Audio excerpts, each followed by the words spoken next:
Hi guys, welcome to the first in a series of videos where we are going to be looking at the trig section of the 2022 formula sheet that you'll be given in the Edexcel exams. Okay, so if you're watching this in the future, I can't guarantee what you'll have been given, but people who are doing the exam in 2022, this is relevant to you.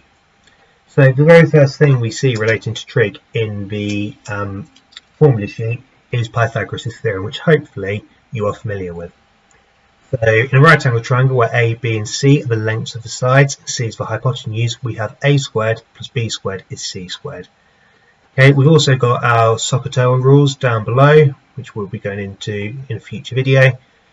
But the main thing we're going to be looking at today is how we can successfully label A, B and C when we're given this triangle and a series of triangles in the questions.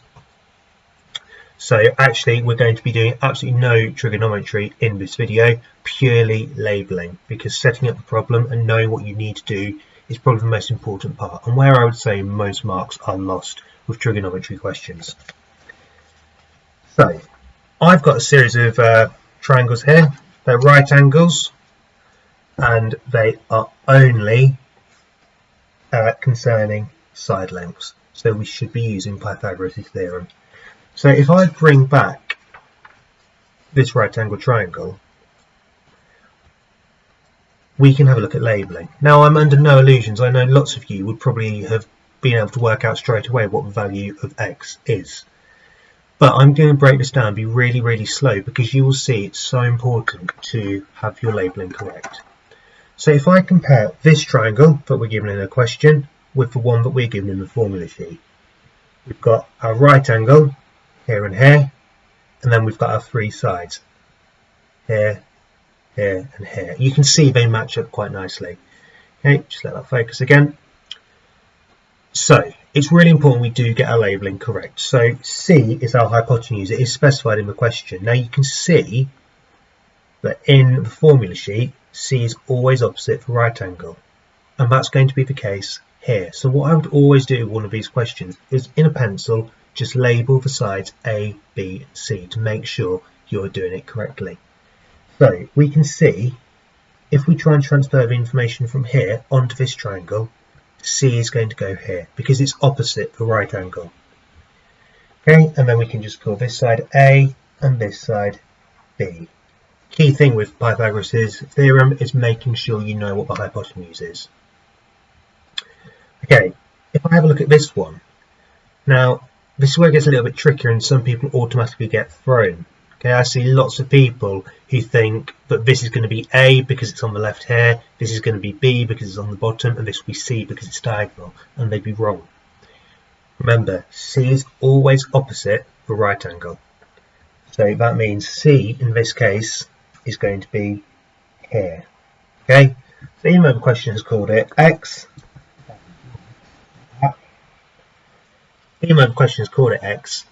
we're going to just think of it as C. And then we have also got our A and B, two shorter sides. Okay, so straight away you can see we've labelled it correctly so we can apply the formula sheet. Now moving on to some questions where it isn't the hypotenuse we're looking for. We're given the hypotenuse, we need to find another side. So if we look here, again, this triangle is being kind of rotated around and flipped, so it's not actually as straightforward as the very first one we did. You do need to think really carefully. Where's A? Where is B? Where is C? So C is always opposite the right angle. B, this side here. And then we have got our other two sides, A and B, which don't actually matter too much for where you label them. You'll see when it does matter though shortly. The key thing is getting the hypotenuse right. And finally, we've got 10, Z and 3. So first thing I'm going to look for is where is my C, my hypotenuse? Well, it's going to be opposite the right angle. So it's going to be here. Sides. Okay. So that is how we would label when it is just a Pythagoras question. The key thing is identifying which side is the hypotenuse.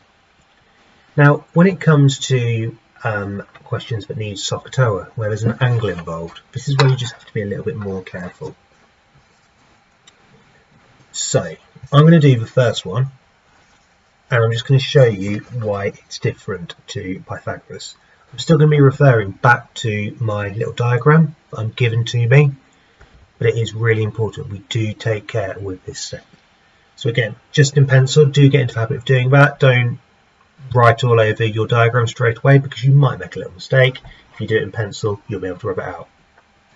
So, the easiest thing I can have, what I can label, is this.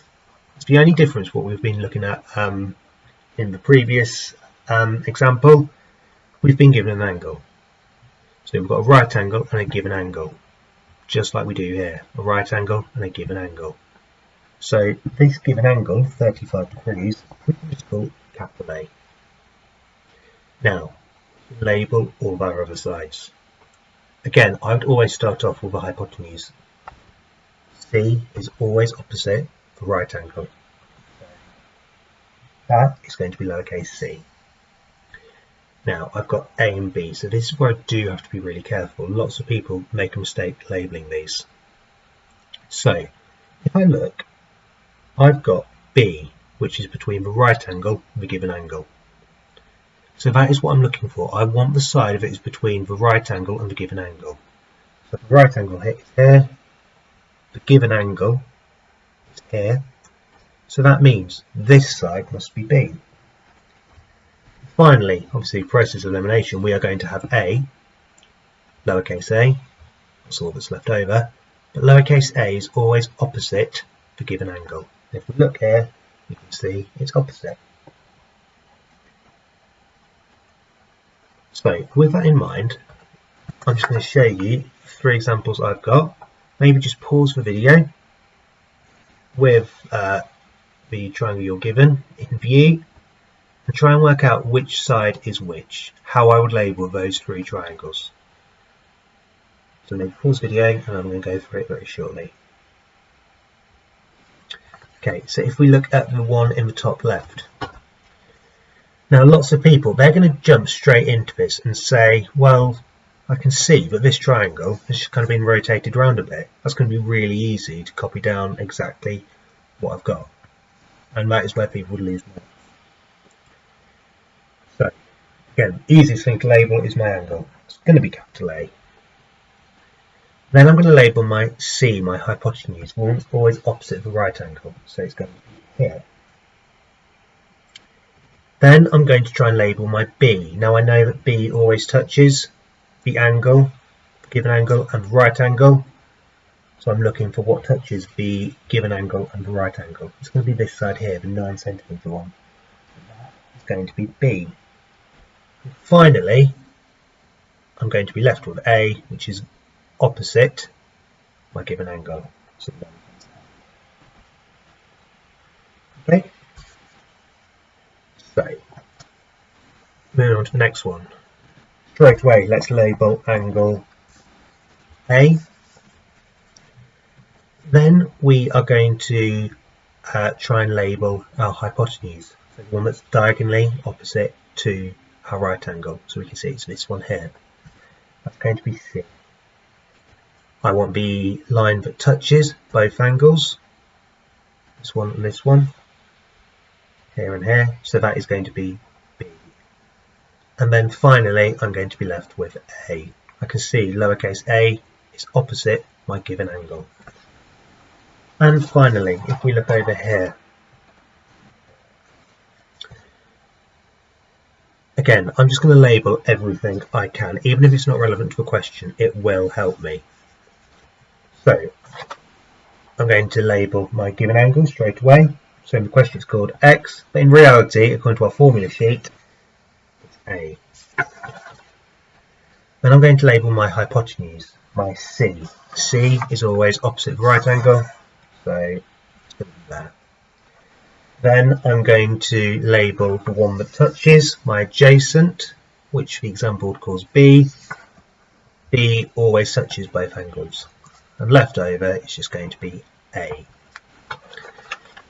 Now we haven't actually done any trigonometry, like I said, so you might be thinking, what is the point of this? So this is basically allowing you to access this formula sheet.